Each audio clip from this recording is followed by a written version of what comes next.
Amos this week. Amos. In this book, it's actually quoted quite a bit.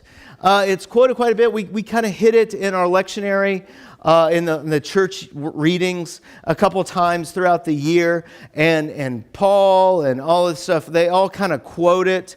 And Amos has, here, I got a photograph of Amos right here. There it is. There's a nice photograph of the day. Amos has one core central idea to it. And that idea is that your worship is hollow. That's his idea. It's just like that Coke can we talked about. Your worship is hollow. That's the main idea. And here's what you got to understand about Amos. Amos doesn't have a whole lot of silver linings. There's no like fancy dancy little story about, hey, get a wife as a prostitute, Hosea. Like that's not in Amos. Amos is like, you are terrible people, like constantly, right? Like that's just, you are like, God is going to come and destroy you. For like, it takes about 25 minutes to read Amos. And like for 24 of those minutes is this God is like, you are awful. Yeah, like you are hollow. You are going after these other gods. And guess what? I get to preach on that. It's super fun.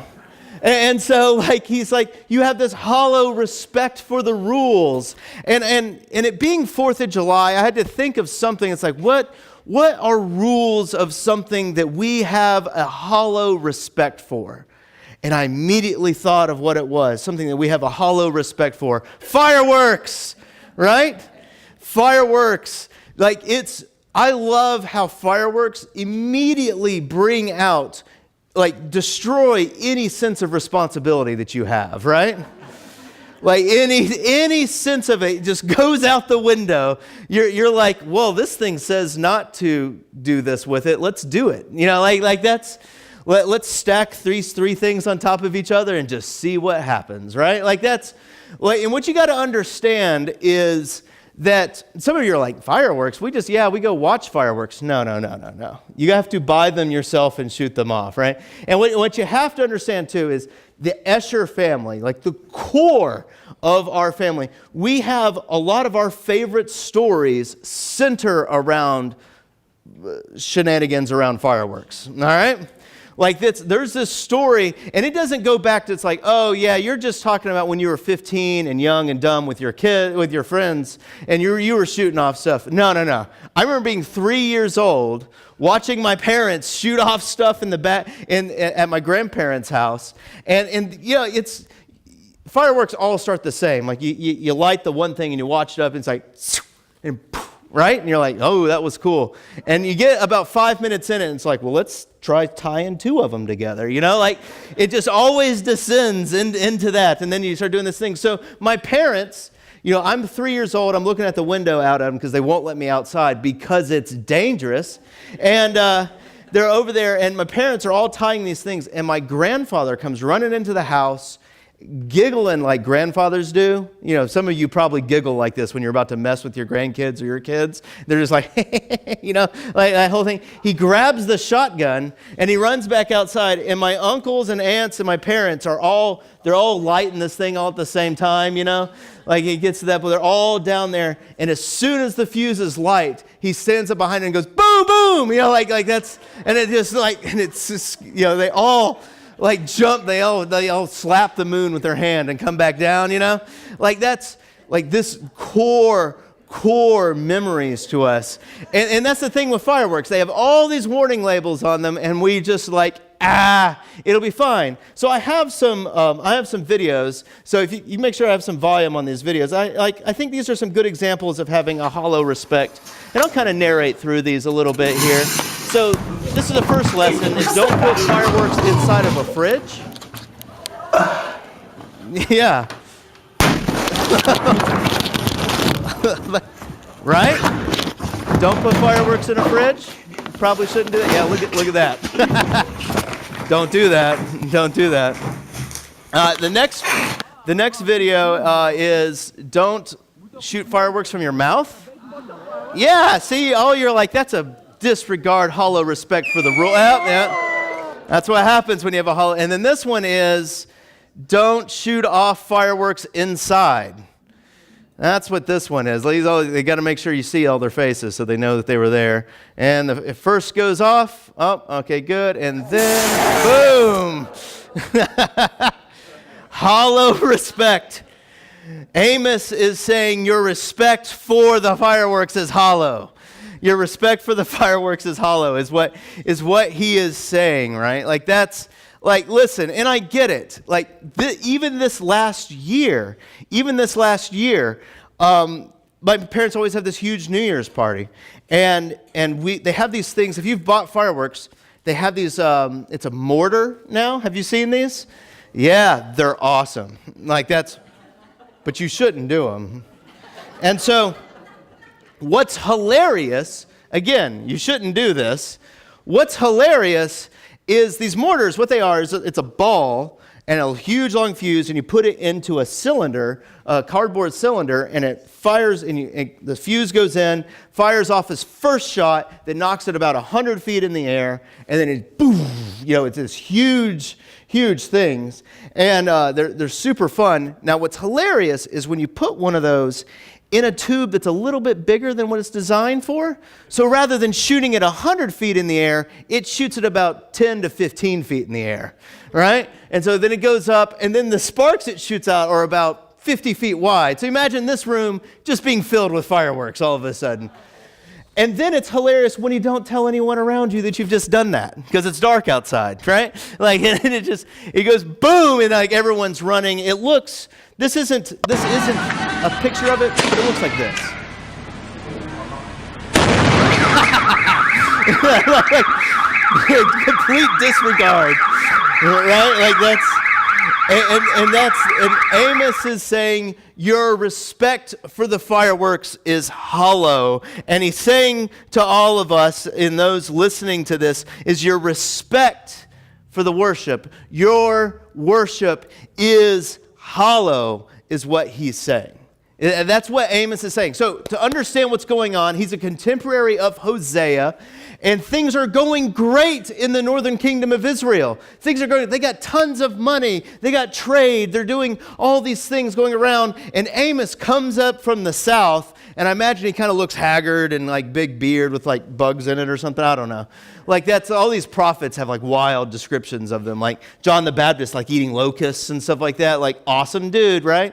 Like that's, like, so he comes up and he's like, your worship is hollow. And people are like, whatever, like that's your worship is hollow is what he's saying. And it is though. And he starts pointing out to them. He's saying, God is pointing out to you that your worship is hollow. So let's look at Amos chapter 2, beginning with verse 6. This is giving examples for their hollow worship. He says, for 3 transgressions of evil and 3 transgressions of Israel, and for 4. This is what the Lord says. He goes, so I will not revoke the punishment. So you guys are all going to be punished because you're doing these things. Because they sell the righteous for silver. All right? And the needy for a pair of sandals. And those who trample on the head of the poor into the dust of the earth, and they turn aside the way of the afflicted. Whoa, it gets real fast, right? Amos is saying your worship is hollow because your life is hollow, because you're not doing these things. The Lord has commanded that you treat everyone with respect and you bless everyone, and yet you are selling out the righteous. You are selling out the righteous. That's what he's saying, so that you could gain from it. All those things. Like that's, I think when we look at today, every ad we see on TV, right? Especially it's like we're selling out the righteous so they can make a buck, right? I'm not gonna steal money from you. I'm John Brown, politician. Oh, I didn't say that out loud. Right? Like that's I'm the honest plumber in town, right? Like that's like all these things, selling out the righteous, or selling out the needy so that you can just have a pair of shoes. All right, who's guilty of this in the room? All of our hands should be going up. Because how do we get any of our clothing? Yeah, we buy it, but who makes it? And why is it so cheap? it's overseas, and it's normally people that are pretty poor off, right? Like that's like selling out the needy for a pair of sandals. I might be reading in that a bit much. I'm not, but I could be. But that's or you trample on the head of the poor. You walk on the feet of the poor, and so that they can never get up out of their condition, so they can never get out of the dust. See that? Ooh. And you turn aside, you look away from the problems of the afflicted. Oh man, these are timely. Like, it's funny when you read this preparing for a sermon, you're like, oh, every one of these is like daggers to the heart. Like that's because, I mean, especially this last one, we turn aside from the area of the afflicted. Just pick it out from this last year. I don't care what side you come down politically on. We all do it. But how many times has there been people in need and struggling, and for whatever reason, we're like, not my problem.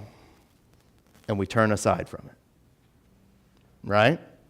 Turn aside from it. Now, I know what you're hearing, because you're like, but Chris, you're talking about how he was saying that their worship is hollow. This has nothing to do with worship. Worship is about dancing and clapping. Well, at least in here, it's about being like dignified and with white robes on and then the hymn music, right? Like that's what worship is about. Like worship's about the music and getting together and hearing funny stories and all those things. That's just your life, and that's kind of what Amos is getting at. He goes, when your life is hollow, your worship will be hollow.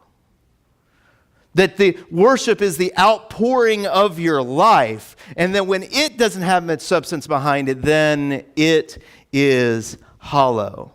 You can see it's nothing but just good news coming right off the page here. But that's what happens. So let's continue reading. You can actually see this. You could see this. To use a biblical metaphor for this, it's that your life has no fruitfulness in it. That the hollowness is very little fruitfulness. They don't have any peace, patience, or kindness. They're just trampling over the poor and the needy. They're using them so they can gain more riches, and they look away from the people that are struggling around them.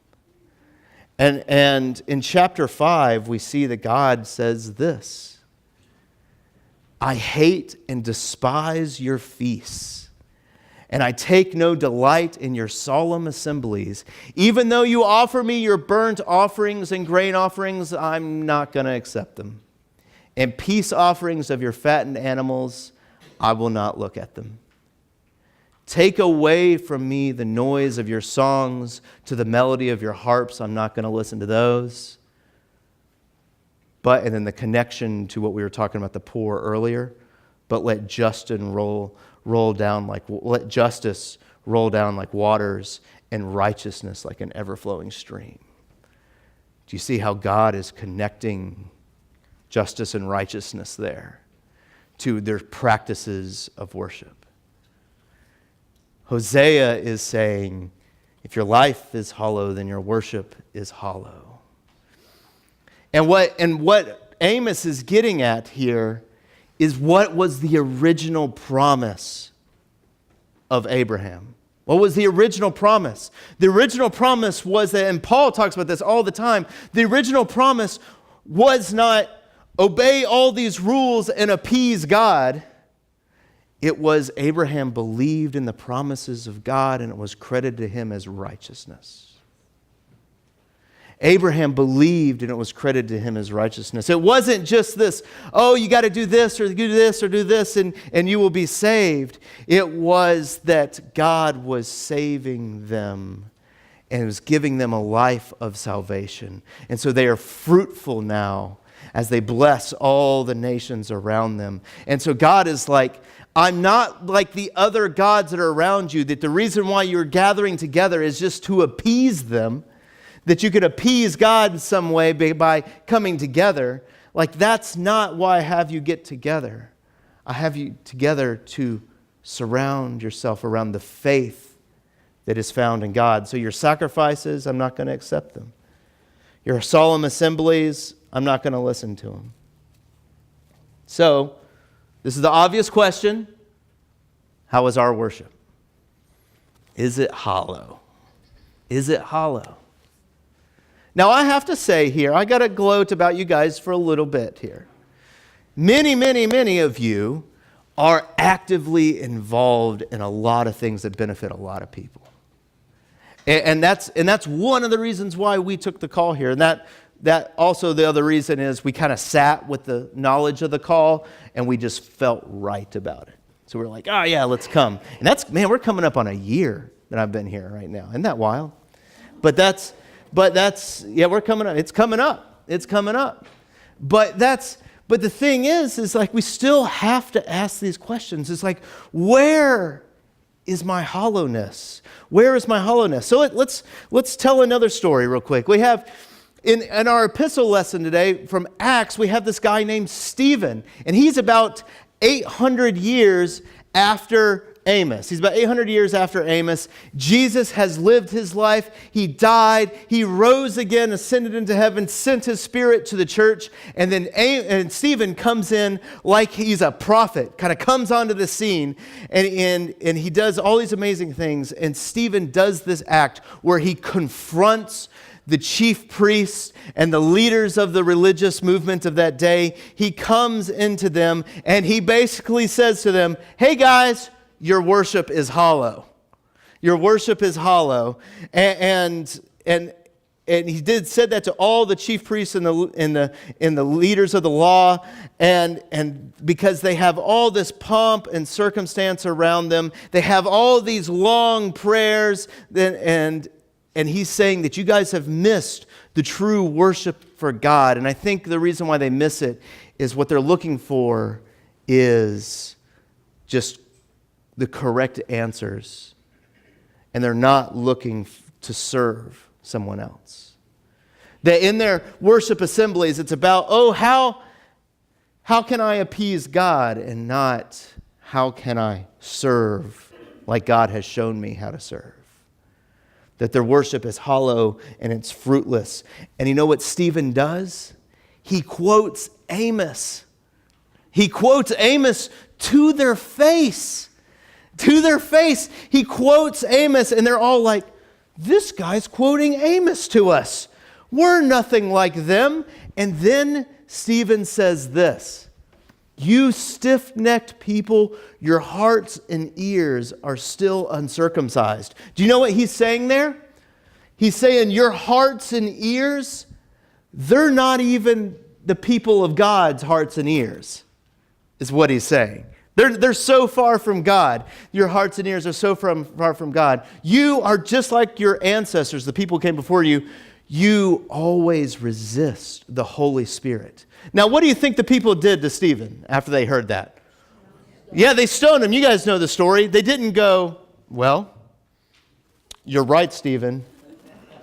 I'm sorry.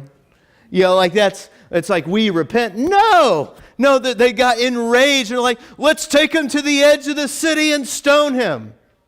At least we've moved past that, right? Like that it's like that pastor's preaching heresy. Let's take him to the edge of St. Lucie West on I-95 and stone him, right? Let's throw him off the bridge, right? Like that. At least we've gotten past that. That's good solace for myself. But they all of a sudden are just like, let's stone him. And he's saying, hey guys, your worship is hollow. So this brings us back to our question is how is ours? You know, how is your worship? Because God's people haven't changed. We still deal with sin in our lives. And Martin Luther describes sin as curling in on oneself. Curling in just to make ourselves better, right?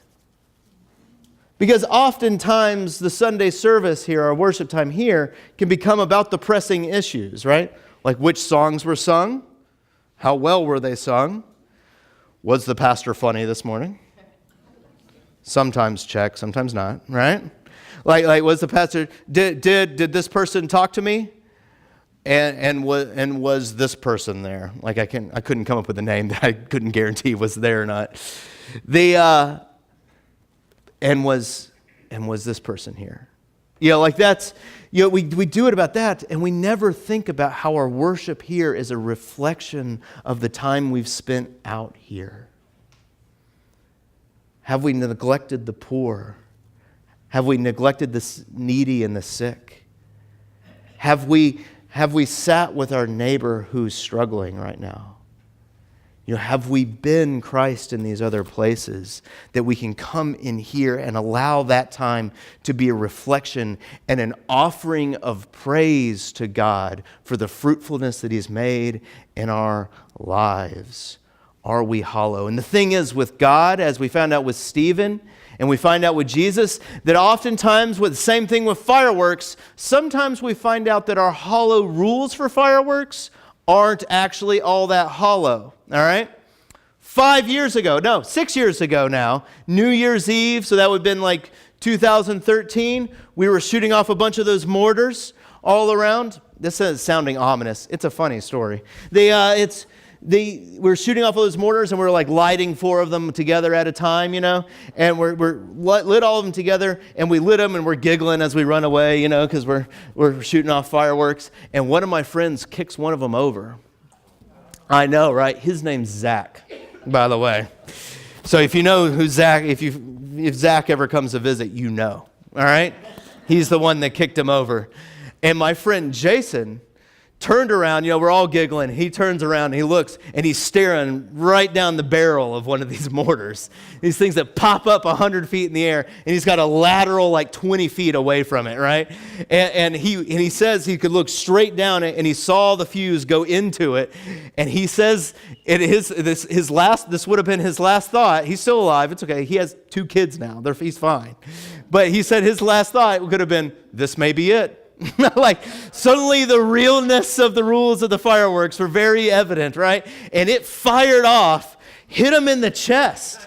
Hit him in the chest, bounced off of him, and then exploded, really close to the ground in that huge outburst. But it's on fire as it shoots him, and it burned a hole in his nylon jacket. But it cracks us up, and then he goes, this may be it. Like that was, all of a sudden the fireworks were real, right? And suddenly Jesus comes onto the scene. He encounters a fig tree that doesn't have any fruit on it, even though it should have some fruit. And he goes, this is, this is basically a symbolic nature for the state of Israel. He goes into the temple, and Jesus cleanses the temple. He basically says this: your worship is hollow, right? As he's like whipping them all around. He's whipping all the money changers and getting them out. It's like, your worship is hollow in here. And in the same way, Jesus, through his death and resurrection, he comes into the temples of all of our hearts, and he cleanses them of our greed that loves to take advantage of people. Jesus, in his Spirit, comes into the temple of our hearts and cleanses us from our pride, which desires to be the most important person in the room. Jesus cleanses them, and he sends us his Spirit and turns our greed and pride into patience, thanksgiving, and understanding, all the fruits of the Spirit, right? And brings substance and glory and holiness to us all.